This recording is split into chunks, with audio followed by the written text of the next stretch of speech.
দর্শক, আমন্ত্রণ আজকে চট্টগ্রামে। শুরুতেই শিরোনাম। চট্টগ্রামে আইনজীবী আলিফ হত্যা মামলায় বিচার শুরুর আদেশ। চিন্ময় কৃষ্ণ সহ 23 জনের বিরুদ্ধে অভিযোগ গঠন। 2 ফেব্রুয়ারি থেকে সাক্ষ্য গ্রহণ। চট্টগ্রাম 6 আসনে বিএনপির চূড়ান্ত মনোনয়ন পেলেন গিয়াসউদ্দিন কাদের চৌধুরী। বাদ পড়ায় হতাশ গোলাম আকবরের অনুসারীরা। ভরা মৌসুমে কক্সবাজারের নাজিরার টেকে শুটকি তৈরির ধুম। অন্তত 400 কোটি টাকা রপ্তানি আসা উদ্যোক্তাদের। লবণ ছাড়া শুকাইছি, আজকে শুকানো শেষ, এখন গ্রেড করতেছি আর কি। হালকা করে লবণ দিয়ে শুকাবো, সকালে এসে মহিলারা তুলবে। থেকে অনেক শুটকি বিদেশে রপ্তানি হয়েছে। যদি হাইজেনিক সেটা আমরা নিশ্চিত করতে পারি, আরও বেশি আমরা আন্তর্জাতিক বাজারে শুটকি রপ্তানি করতে পারি।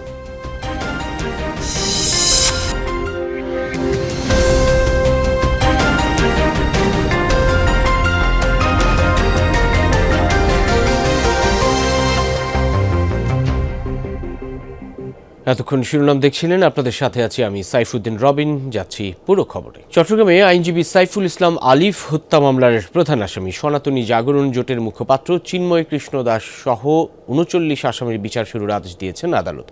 আসামিদের বিরুদ্ধে অভিযোগ গঠন করে সাক্ষ্য গ্রহণ শুরুর জন্য 2 ফেব্রুয়ারি দিন ধার্য করেন দ্রুত বিচার ট্রাইব্যুনালের বিচারক। শুনানি উপলক্ষে আদালত পাড়ায় ছিল নিশ্ছিদ্র নিরাপত্তা। সকাল 10:45টার দিকে করা নিরাপত্তার মধ্য দিয়ে চিন্ময় কৃষ্ণ দাস সহ চাঞ্চল্যকর মামলার 23 আসামিকে চট্টগ্রাম কারাগার থেকে আদালতে হাজির করা হয়। মামলার বাকি 16 আসামি পলাতক। শুনানিতে চিন্ময়কে নির্দোষ দাবি করে তাকে মামলা থেকে অব্যাহতির জন্য তার আইনজীবী আবেদন জানালে এতে আপত্তি জানায় রাষ্ট্রপক্ষ। উভয় পক্ষের শুনানি শেষে আদালত 39 আসামির বিরুদ্ধে অভিযোগ গঠন করেন। এর আগে আদালতে উপস্থিত আসামিদের বিরুদ্ধে আনীত অভিযোগ পড়ে শোনান বিচারক। আগামী 2 ফেব্রুয়ারি এই মামলায় প্রথম সাক্ষ্য গ্রহণের দিন ধার্য করা হয়। 3 জন আসামি তারা কিভাবে সাইফুল ইসলাম আলিফকে হত্যা করেছে এই মর্মে 164 যারা তাদের স্বীকারোক্তিমূলক জবানবন্দি দিয়েছে, তাদের জবানবন্দিতে অন্যান্য আসামিরা কিভাবে এই হত্যাকাণ্ডে নিজেদের সম্পৃক্ত করেছিল তার পূর্ণাঙ্গ বিবরণ রয়েছে। এখানে আইনগতভাবে ওনাকে ইনভলভমেন্টের কোনো অবস্থা দেখে না। আমরা উচ্চ আদালতে যাচ্ছি, এটা এই চার্জের এগেইনস্টে আমরা চার্জের এগেইনস্টে যাচ্ছি, আমরা 561 করবো ওখানে ওনার অব্যাহতির জন্য। আদালতে হাজির ছিলেন নিহত আইনজীবী আলিফের বাবা ও মামলার বাদী জামাল উদ্দিন। আসামিদের বিচার দ্রুত শেষ করার দাবি তার। সাজ গঠন হয়েছে, এটা শুনে আমি খুব আন্তরিকভাবে খুশি হলাম যে বিচারটা সুষ্ঠু হয়। সেজন্য আমি সরকারের কাছে আন্তরিকভাবে কামনা করছি। এটাতে আমরা সন্তুষ্ট। আশা করব আদালত পরবর্তী বিচারিক কার্যক্রমে আমার সাক্ষীদের জন্য সুষ্ঠু নিরাপত্তা হয় এবং সুন্দর মতো যেন আদালতের কার্যক্রম পরিচালিত হয়, রাষ্ট্র সেই ব্যবস্থা নিবে। আলোচিত এই হত্যা মামলার শুনানি ঘিরে চট্টগ্রামের আদালত পাড়া ঢেকে ফেলা হয় কড়া নিরাপত্তার চাদরে। প্রবেশ পথে বসানো হয় তল্লাশি চৌকি। গণমাধ্যম কর্মী ও আইনজীবীদেরও পরিচয়পত্র দেখিয়ে ঢুকতে হয়। এ সময় আদালতের আশপাশের এলাকায় সৃষ্টি হয় যানজট।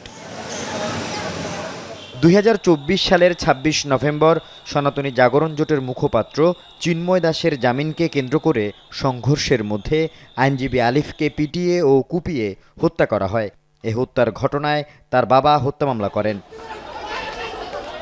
আল আমিন শিকদার, যমুনা নিউজ, চট্টগ্রাম। কক্সবাজারের টেকনাফে অভিযান চালিয়ে ওয়ারেন্টভুক্ত এক আসামিকে গ্রেফতার করেছে নৌবাহিনী। এ সময় তার কাছ থেকে আগ্নেয়াস্ত্র ও গোলাবারুদ উদ্ধার করা হয়। বিকেলে এক প্রেস বিজ্ঞপ্তিতে নৌবাহিনী জানায়, গোপন সংবাদের ভিত্তিতে রবিবার রাতে নাজিরপাড়া এলাকায় নৌবাহিনীর অভিযানিক দল ধাওয়া করে শামসুল হককে গ্রেফতার করে।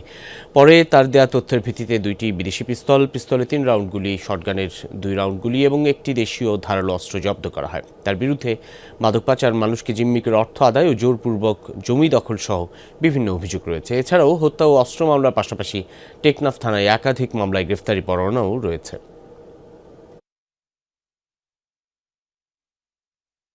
দুই নেতার মনোনয়ন যুদ্ধে শেষ হাসি হাসলেন গিয়াসউদ্দিন কাদের চৌধুরী। চট্টগ্রাম 6 আসনে বিএনপির মনোনয়ন পেলেন তিনি। কেন্দ্র থেকে পাওয়া চিঠি আজ জমা দিয়েছেন নির্বাচন কমিশনে। অন্যদিকে মনোনয়ন পেয়েও শেষ মুহূর্তে আবার বাদ পড়া গোলাম আকবর খন্দকারের অনুসারী নেতাকর্মীরা হতাশ। বিএনপির কেন্দ্রীয় ভাইস চেয়ারম্যান গিয়াসউদ্দিন কাদের চৌধুরী এবং বিএনপি চেয়ারপারসনের উপদেষ্টা গোলাম আকবর খন্দকার দুজনের বাড়ি রাউজানে। দুজনের বিরোধ দীর্ঘদিনের, আছে আলাদা বলয়। দুজনেই নির্বাচন কমিশনে বিএনপির দলীয় মনোনয়নপত্র জমা দিয়েছিলেন। এক আসনে ধানের শীষের দুজন প্রার্থী নিয়ে বেশ আলোচনা সমালোচনাও হয়। অবশেষে গিয়াসউদ্দিন কাদের চৌধুরীর ভাগ্যে শিকে ছিঁড়েছে। কেন্দ্রের চূড়ান্ত মনোনয়নের চিঠি পেয়ে স্থানীয় নেতাদের মাধ্যমে তা জমা দিয়েছেন রিটার্নিং কর্মকর্তা ও চট্টগ্রাম জেলা প্রশাসকের কাছে। এই আসনের বাংলাদেশ জাতীয়তাবাদী দল এর পক্ষে চূড়ান্ত দলীয় মনোনীত যে প্রার্থী তার নাম গিয়াসউদ্দিন কাদের চৌধুরী। সম্মানিত মহাসচিব মির্জা ফখরুল ইসলাম আলমগীর যিনি তার স্বাক্ষরিত একটি ফর্ম চট্টগ্রাম যে 6 আসন সেই আসনের প্রার্থীর পক্ষে তারা আজকে আমার কাছে জমা দিয়ে গেলেন।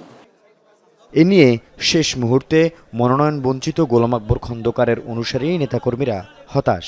তবে চট্টগ্রাম 6 আসনে ধানের শীষের জয় নিশ্চিত করতে কেন্দ্রের নির্দেশনা মেনে সব গ্রুপ একসাথে মাঠে নামবে বলে আশা গিয়াস কাদের অনুসারীদের। রাউজানের এই দুইজনকে নমিনেশন দিয়েছিল, চূড়ান্ত সিদ্ধান্ত আজকে দেয় ধানের শীষে আমরা আমাদের ডিসি মহোদয়কে আমরা দিছি, উনি গ্রহণ করেছেন। রাউজানের তৃণমূলের আশা আকাঙ্ক্ষার প্রতিফলন ঘটিয়েছেন। রাউজান বিএনপি এখন ঐক্যবদ্ধ। আমরা যদিও বা বিভিন্ন মতের আমাদের নেতাকর্মীরা ছিল, আমি আহ্বান জানাবো আজ থেকে আমরা সবাই বিএনপি। রাউজানে এই দুই নেতার দ্বন্দ্ব কোন্দলের জেরে গত 1.5 বছরে বেশ কয়েকটি সহিংসতার ঘটনাও ঘটেছে। ঢাকা চট্টগ্রাম মহাসড়কে গ্যাস সিলিন্ডার ভর্তি ট্রাক উল্টে এক ভিক্ষুক নিহত হয়েছে। সকাল 8:30টার দিকে মিরসরাইয়ের নিজামপুর বাজারে এই দুর্ঘটনা ঘটে।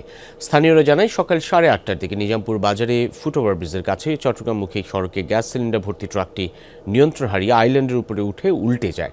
ট্রাক থেকে গ্যাস সিলিন্ডারগুলো ছড়িয়ে পড়ায় সড়ক বন্ধ হয়ে যায়। আইল্যান্ডে থাকা ভিক্ষুক আব্দুর রহমান চাপা পড়ে ঘটনাস্থলেই প্রাণ হারান। দুর্ঘটনার পর চালক ও সহকারী পালিয়ে যায়। পরে পুলিশ এসে ট্রাক ও সিলিন্ডারগুলো হেফাজতে নেয়। ট্রাকটি মেঘনা গ্রুপের ফ্রেশ ব্র্যান্ডের এলপিজি সিলিন্ডার নিয়ে চট্টগ্রামে যাচ্ছিল বলে জানায় পুলিশ।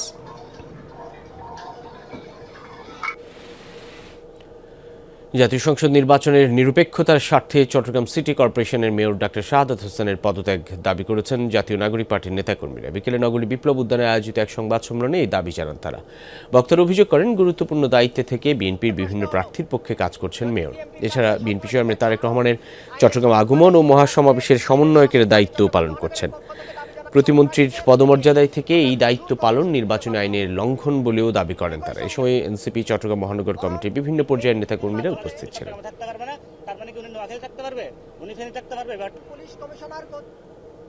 ভরা মৌসুমে শুটকি তৈরির ধুম পড়েছে কক্সবাজারে। নাজিরার টেক শুটকি পল্লীতে ব্যস্ত 20,000-এর বেশি শ্রমিক। এবার কমপক্ষে 60,000 টন উৎপাদন এবং 400 কোটি টাকার শুটকি রফতানির আশা উদ্যোক্তাদের। নাজিরার টেক শুটকি পল্লীতে গেলেই চোখে পড়ে এ কর্মযজ্ঞ। সকাল থেকে সন্ধ্যা পর্যন্ত শ্রমিকরা ব্যস্ত শুটকি প্রক্রিয়াজাতকরণে।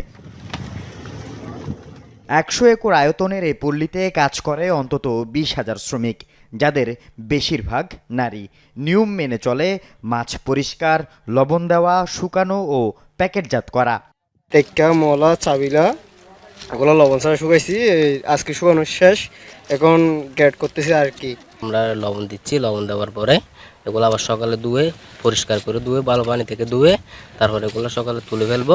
প্যাকেট কেটে দিয়েছি, এরপরে লবণ দেবো, হালকা করে লবণ দিয়ে শুকাবো, সকালে এসে মহিলারা তুলবে। কক্সবাজারে প্রায় সব প্রজাতির শুটকি তৈরি হয়, তবে লইট্টা, ছুরি ও চিংড়ি শুটকির চাহিদা সবচেয়ে বেশি ঘুরতে যাওয়া পর্যটকদের কাছে। আমরা যে বাংলাদেশে শুটকি খাচ্ছি, আসলে শুটকিগুলো কোত্থেকে যাচ্ছে, ওদের প্রসেসিংটা কিভাবে, ওটা দেখার জন্যই হচ্ছে মূলত আমার এখানে আসা। আর জীবনে এত বড় আরও তার দেখি নেই, আর এত শুটকি যে বাংলাদেশে হয়, উৎপাদন হয়, এটাও আমার জানা ছিল না। আমাদের মুক্তাগাছা ময়মনসিংহ এখানের চেয়ে অনেক দর বেশি। এখানে আমরা অনেক সস্তা পেয়েছি, ছুরি, বাম শুকটি এবং ইচা শুকটি, অনেক রকমের শুকটি পেয়েছি। মূলত জুলাই পর্যন্ত শুটকির মৌসুম। কক্সবাজারের নাজিরার টেক ও অন্য উপকূলীয় মহাল থেকে 50 থেকে 60,000 টন শুটকি উৎপাদন এবং অন্তত 400 কোটি টাকার রপ্তানির আশা ব্যবসায়ীদের। শুটকি বিক্রির পর যে টাকা আরতদাররা আমাদের টাকাগুলোকে ওখানে আটকে রাখছে। পর্যটকরা আসতে অনীহা প্রকাশ করে রাস্তাঘাটের জন্য। রাস্তাঘাটে যে পর্যটক একবার আসে ও আর আসতে চায় না। ভালো কোনো স্থাপনা, ভালো কোনো পরিবেশ, ভালো কোনো কল স্টোর এখানে করার জন্য উদ্যোগ নিতে পারছে না। শুটকি পল্লীর আধুনিকায়ন ও শ্রমিকদের প্রশিক্ষণের দাবি উদ্যোক্তাদের। বাংলাদেশ থেকে অনেক শুটকি বিদেশে রপ্তানি হয়েছে, যদি হাইজেনিক সেটা আমরা নিশ্চিত করতে পারি, আরও বেশি আমরা আন্তর্জাতিক বাজারে শুটকি রপ্তানি করতে পারবো। বড় ধরনের মার্কেট বা শুটকি প্রসেসিং জোন, ড্রাইং জোন, এইভাবে যদি আমরা পৌরসভার পক্ষ থেকে করে দিই, তাও এলাকাবাসীর সহযোগিতায় বা ওনাদের সাথে যৌথ উদ্যোগে আমরা হয়তো এটা করার একটা পরিকল্পনা ভবিষ্যতে আছে। আল আমিন শিকদার, যমুনা নিউজ। কক্সবাজার পৌরসভার বিজিবি ক্যাম্প এলাকা থেকে রোহিত বড়ুয়া নামের এক যুবকের মরদেহ উদ্ধার করেছে পুলিশ। স্বজনরা জানায় শনিবার মধ্যরাতে বাড়ির সামনে থেকে রোহিতকে কয়েকজন ডেকে নিয়ে যায়। এরপর থেকে তার ফোন বন্ধ ছিল। ভোরে বাড়ির পাশের একটি গাছে তার ঝুলন্ত মরদেহ দেখতে পান স্থানীয়রা। পরিবারের অভিযোগ, ফেসবুকে রোহিতের একটি স্ট্যাটাসকে কেন্দ্র করে ৩ মাস আগে স্থানীয় একজনের সাথে তার বিবাদ হয়। এই ঘটনার পর মুচলেকা দিয়ে চট্টগ্রাম চলে যায় রোহিত। এরই জেরে তাকে পরিকল্পিতভাবে হত্যা করা হয়েছে বলে অভিযোগ করেছে পরিবারের সদস্যরা। তবে পুলিশের প্রাথমিক ধারণা আত্মহত্যা করেছে রোহিত। ময়নাতদন্তে প্রতিবেদন পেলে আসল কারণ জানা যাবে বলেও জানিয়েছে পুলিশ। প্রতারক ও জালিয়াত চক্রের হয়রানি, হুমকি এবং হত্যা চেষ্টার প্রতিবাদে চট্টগ্রামে সংবাদ সম্মেলন করেছে কর্ণফুলী শিকলবাহা চরলক্ষা এলাকার মানুষ। চট্টগ্রাম প্রেস ক্লাবে সংবাদ সম্মেলনে তারা অভিযোগ করেন, সংঘবদ্ধ এক চক্র প্রায় সময় মৃত্যু সনদ, জন্ম সনদ, ওয়ারিশ সনদ নিয়ে এলাকার নিরীহ মানুষকে চরম হয়রানি করছে। তাদের বাণিজ্য নিয়ে কেউ প্রতিবাদ করলে হুমকি দিচ্ছে। চিহ্নিত এই চক্রের বিরুদ্ধে দ্রুত ব্যবস্থা গ্রহণের জন্য প্রশাসনের প্রতি দাবি জানান ভুক্তভোগীরা। প্রথমবারের মতো চট্টগ্রামে চালু হয়েছে ইন্টিগ্রেটেড ক্লিনিক্যাল ল্যাবরেটরি অ্যানালাইজার। এই উপলক্ষে আয়োজিত অনুষ্ঠানে উদ্যোক্তারা জানান, এই পদ্ধতি চালু হওয়ায় বাংলাদেশের হাসপাতাল ও ডায়াগনস্টিক সেন্টারে আধুনিক, দক্ষ এবং সাশ্রয়ী মূল্যে পরীক্ষা সম্ভব হবে। পাশাপাশি এটি দ্রুত ও নির্ভুল ফলাফল নিশ্চিত করবে বলে জানান তারা। দিরুই CSM আয়োজিত অনুষ্ঠানে চট্টগ্রামের হাসপাতাল ও ল্যাব মালিক, চিকিৎসক এবং টেকনিশিয়ানরা উপস্থিত ছিলেন।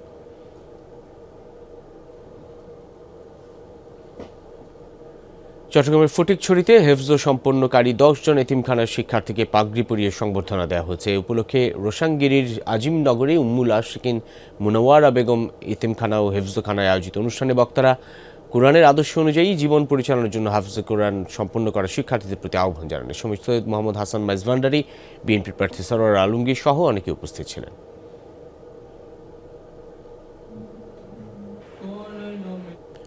এই ছিল আজকে চট্টগ্রামে। এতক্ষণ সাথে থাকার জন্য ধন্যবাদ সকলকে।